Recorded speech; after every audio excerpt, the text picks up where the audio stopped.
Hi friends, தக்காளி சாதம் செய்வது எப்படின்னு பார்க்கலாமா? அதுக்கு தேவையான பொருள் என்னென்னு பார்க்கலாம். வெங்காயம், தக்காளி, கொத்தமல்லி இலை, கருவேப்பிலை, புதினா, காரத்துக்கேற்ப 2 டீஸ்பூன் வத்தத்தூள், 1 டீஸ்பூன் மஞ்சத்தூள், இஞ்சி பூண்டு பேஸ்ட்டு, மிளகாய், பட்டை, கிராம்பு, ஏலக்காய். நம்ம எந்த பாத்திரத்தில் செய்ய போகிறோமோ அந்த பாத்திரத்தை எடுத்து வச்சுட்டு, நான் இன்றைக்கி குக்கரில் தான் செய்ய போகிறேன். அதனால் குக்கர் எடுத்து வச்சுருக்கேன். குக்கரில் கொஞ்சம் எண்ணெய் ஊற்றி, எண்ணெய் காஞ்சதுக்கப்புறம் கடுகு, பிரியாணி இலை, ஏலக்காய் எல்லாத்தையும் போட்டு அதில் இஞ்சி பூண்டு பேஸ்ட்டு, மிளகாய் அதையும் போட்டு கொஞ்சம் வதக்குனதுக்கப்புறம் நம்ம கட் பண்ணி வச்சுருக்கிற வெங்காயத்தையும் போட்டு கொஞ்சமாக உப்பு தூவணும்.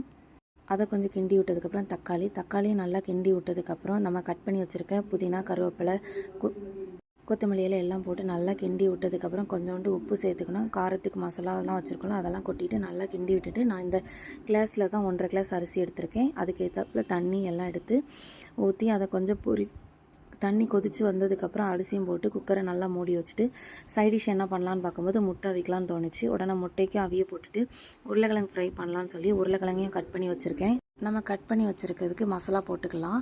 வத்தத்தூள், இஞ்சி பூண்டு பேஸ்ட்டு, கொஞ்சமாக உப்பு, மஞ்சத்தூள் இதெல்லாம் போட்டு நல்லா பரட்டி எடுத்து வச்சுட்டு நம்ம பாத்திரம் எடுத்து எண்ணெய் ஊற்றி நல்லா கொஞ்சம் கொஞ்சமாக அதை போட்டு நல்லா ஃப்ரை பண்ண ஆரம்பிக்கணும்.